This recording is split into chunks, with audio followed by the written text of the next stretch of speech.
आज का जो हमारा क्लास का बीएसटी का टॉपिक रहेगा वो रहेगा सिलेक्शन प्रोसेस, है ना।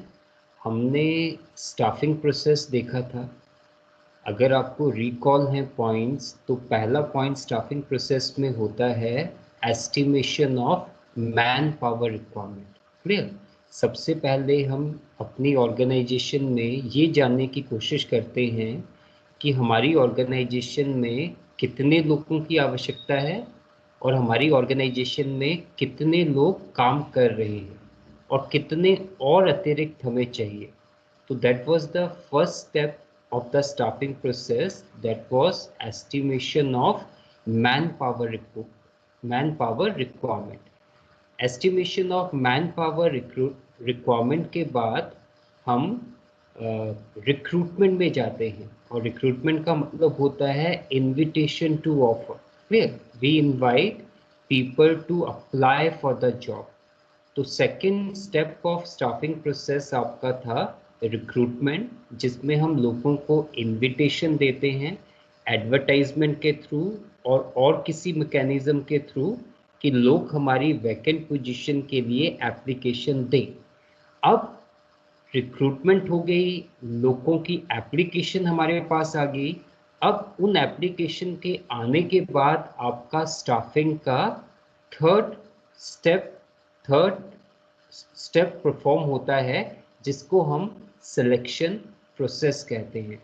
जब भी आपको स्टाफिंग प्रोसेस आएगा तो रिक्रूटमेंट के प्रोसेस को डिस्कस करने की ज़रूरत नहीं है, रिक्रूटमेंट के सोर्सेज को डिस्कस करने की ज़रूरत नहीं है, सिलेक्शन के प्रोसेस को डिस्कस करने की ज़रूरत नहीं है।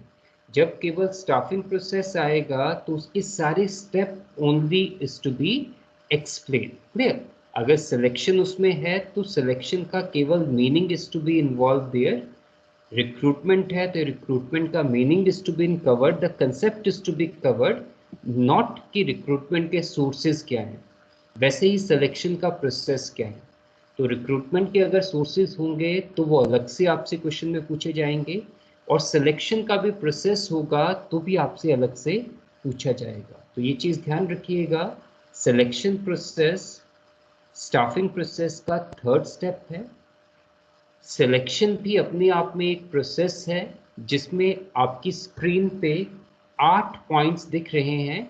ये 8 स्टेप्स हैं सिलेक्शन के, जिसमें सबसे पहला स्टेप है प्रीलिमिनरी स्क्रीनिंग। इनको ज़रूर आप अपने फिंगर टिप्स पे याद करें, चाहे वो स्टाफिंग प्रोसेस हो, चाहे वो रिक्रूटमेंट के सोर्सेज हो, चाहे वो सिलेक्शन का प्रोसेस ही क्यों ना हो। First is preliminary screening, second is selection test, third is employment interview, fourth is reference and background checks, fifth is selection decision, sixth medical examination, seventh job offer, and eighth is contract of employment. अभी हो सकता है आपको थोड़ा difficult लगे कि कैसे याद करेंगे, लेकिन जब हम इन सब का मीनिंग समझेंगे तो ऑटोमेटिकली आपको ये याद होते जाएंगे। तो moving on to the first step of selection process is the preliminary screening. आपके पास जैसे ही आपने रिक्रूटमेंट किया, मींस आपने इनविटेशन दिया लोगों को कि they can apply for the job, तो उस इनविटेशन के तहत लोग अप्लाई करेंगे जॉब के लिए, और जैसे ही अप्लाई करेंगे जॉब के लिए they have to filled in the forms. Clear. And they have to filled in the requisite information asked in that form. तो जैसे ही वो फॉर्म ऑर्गेनाइजेशन के पास आते हैं, वहीं से सिलेक्शन का पहला प्रोसेस, पहला स्टेप शुरू हो जाता है, जिसको हम प्रीलिमिनरी स्क्रीनिंग कहते हैं। इस प्रोसेस में हम जितने भी एप्लीकेशंस आए होते हैं उनका स्क्रूटनिंग करते हैं।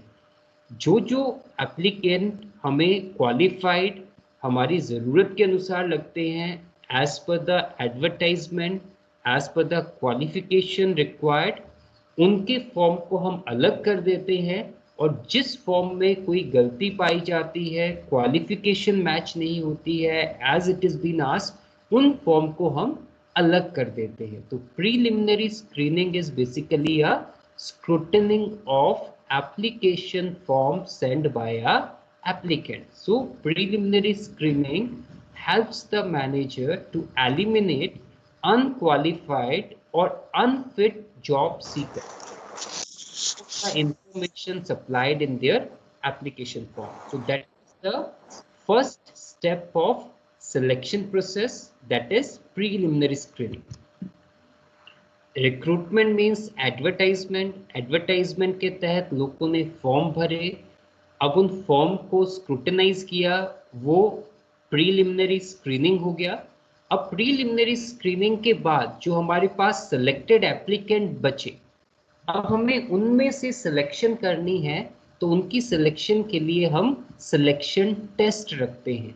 और सिलेक्शन टेस्ट का हमारा मकसद ये होता है कि हम उस टेस्ट के तहत उस इंडिविजुअल के बेसिक जो रिक्वायरमेंट है जॉब की, उन चीज़ों को हम जज कर सकें कि क्या वो उन बेसिक रिक्वायरमेंट को पूरा करता है कि नहीं करता है। जो भी टेस्ट डिज़ाइन किया जाता है, चाहे वो पेपर एंड पेंसिल टेस्ट हो, चाहे वो एमसीक्यू बेस्ड टेस्ट हो, जो भी वो टेस्ट हो, the basic purpose of any of the selection test is to find out the characteristics and the personality of an job seeker, और ये जानने की कोशिश करना कि क्या वो हमारी ऑर्गेनाइजेशन में फिट बैठेगा कि नहीं बैठेगा। तो इसीलिए जो भी सिलेक्शन टेस्ट रखा जाता है, उसमें हम वो सारे पहलुओं को डालने की कोशिश करते हैं क्वेश्चन के माध्यम से, जो एक इंडिविजुअल की सारी पर्सनालिटी को हमारे सामने लाके रखे। जैसा कि आपको फर्स्ट स्क्रीन में ही मैंने शेयर किया था, when it comes to the selection test जैसे ही ड्रॉ होता है, हम एक जॉब सीकर की इन पर्टिकुलर एस्पेक्ट्स को उस टेस्ट के तहत जानने की कोशिश करते हैं। उसकी इंटेलिजेंस को, that is called intelligent quotient, उसके एप्टीट्यूड को कि how he can take the new things which come across to him, उसकी पर्सनालिटी को, clear, how he is been emotionally attached, he is social, he is nature, finally he is interest in the job for which he applied, trade test, interest ki other than this what are his other habits where he's been having his interest. तो by the way of having a selection test, हम selection test के माध्यम से ये जानने की कोशिश करते हैं कि क्या एक इंडिविजुअल में वो सारी क्वालिटीज प्रेजेंट हैं जो हमें उस इंडिविजुअल में अपनी ऑर्गेनाइजेशन के लिए चाहिए। तो सिलेक्शन टेस्ट जब भी ड्रॉ होता है, उसमें जो भी क्वेश्चन की फ्रेमिंग होती है वो इन पर्टिकुलर टेस्ट के आधार पे होती है। सिलेक्शन टेस्ट में पहला जो कंपोनेंट डाला जाता है उसको हम कहते हैं इंटेलिजेंट टेस्ट, और इंटेलिजेंस टेस्ट का मतलब आईक्यू भी होता है, जिसको हम इंटेलिजेंट क्वोशंट भी कहते हैं। इंटेलिजेंट क्वोशंट का मतलब होता है कि एक व्यक्ति किस तरीके से निर्णय लेता है, किन्हीं परिस्थितियों में अगर उसको रखा जाए तो उन परिस्थितियों में वो अपने आप को किस तरीके से प्रस्तुत करता है। तो उस चीज़ को जानने के लिए कुछ क्वेश्चन ऐसे फ्रेम किए जाते हैं जो उसकी इंटेलिजेंट टेस्ट को, इंटेलिजेंसी को हमारे सामने रखें। सेकंड जो टेस्ट होता है वो एप्टीट्यूड टेस्ट रहता है, और एप्टीट्यूड का मतलब ये होता है कि एक एम्प्लॉय में नई चीज़ें सीखने की कितनी क्यूरियोसिटी है, कितनी इच्छा है। तो aptitude test is always design to know कि whether that individual possesses some learning for new skills or not.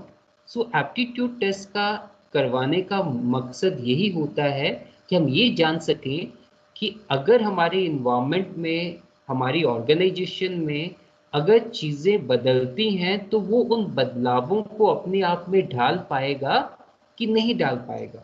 तो कुछ टेस्ट में क्वेश्चन एप्टीट्यूड से संबंधित होते हैं, कुछ आईक्यू से संबंधित होते हैं, और कुछ पर्सनैलिटी से संबंधित भी होते हैं। पर्सनैलिटी टेस्ट के माध्यम से हम ये जानने की कोशिश करते हैं कि what sort of emotion that particular individual carries, what about his social interaction, his value system, and his maturities and his reaction. Means how he actually been built. Clear? वो socially, emotionally, individually कैसा है, उसमें कौन सी अच्छी चीजें हैं और कौन सी बुरी हैं. Is that individual is social, professional, and how does he take things all around emotionally, clear, or whether he is having the maturity level. तो इन चीजों को जानने के लिए we draw the questions which are being based on his their personality, that is a personality test. Now in the selection test itself कुछ question ऐसे draw किए जाते हैं जो उस इंडिविजुअल के जिस जॉब के लिए उसको बुलाया गया है उस जॉब के बारे में उसको कितना नॉलेज है उसको जानने की कोशिश के तहत कुछ questions been frame which is directly related to the knowledge of the work, the job for which he is applying. That is a trade test. And finally, the interest test. It means other than this particular job for which he's been applying, what are the other areas where that individual has got interest. So interest test is designed to know what are the different other areas other than the job where that individual has got some hobbies, where that individual has got some interest. तो ये जितने भी हमारे test हैं, चाहे intelligent question की बात करें, आईक्यू जिसको हम बोलते हैं, एप्टीट्यूड टेस्ट की बात करें, लर्निंग न्यू स्किल्स की जो बात होती है, पर्सनालिटी टेस्ट की बात करें, how you been social, what is your maturity level, your value system, how do you react to different situations, trade, your knowledge relating to the job for which you are applying, and other than that what is been other hobbies you carry. तो इन सभी चीजों का एक composition होता है being your selection test, और उस selection test में जो अच्छा स्कोर करते हैं means it is presumed to be कि they are fitted into the all categories of test. तो that is the second step after the preliminary screening. Form की स्क्रूटनिंग के बाद जो हमें qualified as per the advertisement, as per the qualification fit लगते हैं, उनको हम सिलेक्शन टेस्ट के लिए बुलाते हैं. सिलेक्शन टेस्ट में जो हमें मेरिट में मिलते हैं हमारी जॉब के रिक्वायरमेंट के अनुसार, हम उनको इंटरव्यू के लिए कॉल्ड अप करते हैं. और interview is been better known that 5 to 6 experts has been sitting and they are been interviewing that candidate. Clear? So it is an in-depth conversation to evaluate the applicant's suitability for the job. वो इस तरीके से questions frame करते हैं ताकि आपकी overall personality का हमें पता लगे और हमें पता लगे कि आप जॉब के लिए परफेक्ट हैं या नहीं हैं. For this purpose the employment interview which is been a formal in-depth conversation is being undertaken, जिसको हम इंटरव्यू बोलते हैं. Once you've been found qualified in selection test and interview, your references and your backgrounds are being checked. जो भी आपके forms में आपने नाम मेंशन किया होता है, एड्रेस मेंशन किया होता है, फोन नंबर मेंशन किया होता है, उनको आधार मान के एक ऑर्गेनाइजेशन आपके रेफरेंसेस और बैकग्राउंड को चेक करती है. उन सब लोगों से वो मिलती है जिनको आप जानते हैं, जो आपके आस पड़ोस में रहते हैं, और उनसे आपके बारे में पूछताछ की जाती है, जिसको हम पुलिस वेरिफिकेशन भी कहते हैं in case of the government jobs. तो private organisation also conduct reference and background checks as per their feasibilities, जिसके लिए वो आपसे संबंधित जहाँ पे आपकी स्कूलिंग हुई है वहाँ के टीचरों से बात कर सकते हैं, जहाँ आपने पहले काम किया है वहाँ के एम्प्लॉयर से बात कर सकते हैं. जिन लोगों को आप जानते हैं, आपको फॉर्म में मेंशन करना पड़ता है आप किन लोगों को जानते हैं, उन लोगों से वो बातचीत कर सकते हैं. तो इस तरीके से जो भी आपने डिटेल्स दी हुई है अपने फॉर्म में, उन सबको वेरीफाई करने के लिए एक organization reference and background check करती है। अगर आप उन रेफरेंस और बैकग्राउंड में भी सक्सेसफुल पाए जाते हैं, कोई दिक्कत नहीं आती है, आपने सिलेक्शन टेस्ट क्लियर किया, आपने इंटरव्यू क्लियर किया, आपका बैकग्राउंड और रेफरेंसेस में कोई इशू नहीं है, तो आपको फाइनली सेलेक्ट कर लिया जाता है। लेकिन सिलेक्शन इस केस पे होती है कि you should be mentally, you should be medically fit. Clear? So after passing the test, interview and the reference check, the selection decision will be done depending upon you will be found to be an medically fit. तो इसके बाद आपका medical fitness का test होता है, लेकिन उससे पहले you been short listed and you been specified कि you been selected for our organisation, but it's subject to an successful completion of your medical examination. तो उसके बाद आपको अपना मेडिकल एग्जामिनेशन करवाना पड़ता है। तो हर ऑर्गेनाइजेशन ने एक पैरामीटर्स रखे होते हैं मेडिकल एग्जामिनेशन के। आपकी आई साइटनेस होती है उसमें, आपकी हेयरिंग पावर होती है आपकी, उसके बाद आपका पूरे शरीर में से अलग अलग ब्लड्स के सैंपल्स लिए जाते हैं, and your BP is been check, and likewise your previous medical history has to be reported कि कोई प्रीवियस मेडिकल हिस्ट्री तो नहीं है जिसके कारण बाद में कोई जॉब में दिक्कत आए। तो you have to take a one certificate from the medical officer कि you been perfectly medical fit.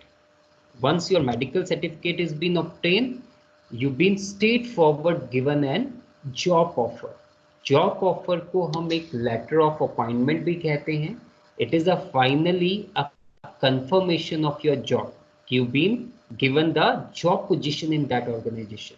उस job offer के तहत ही you've been specified कि किस दिन आपको ऑर्गेनाइजेशन में रिपोर्ट करना है और कहाँ पे अपनी रिपोर्टिंग देनी है। हर एक व्यक्ति को एक रीजनेबल टाइम दिया जाता है for the purpose of reporting for the job. तो that is an job offer. It is basically a letter of appointment और confirmation only. Finally, we are reaching to the last point of selection process. Once job offer is given, you report it to the organization at the time and the place which is being specified.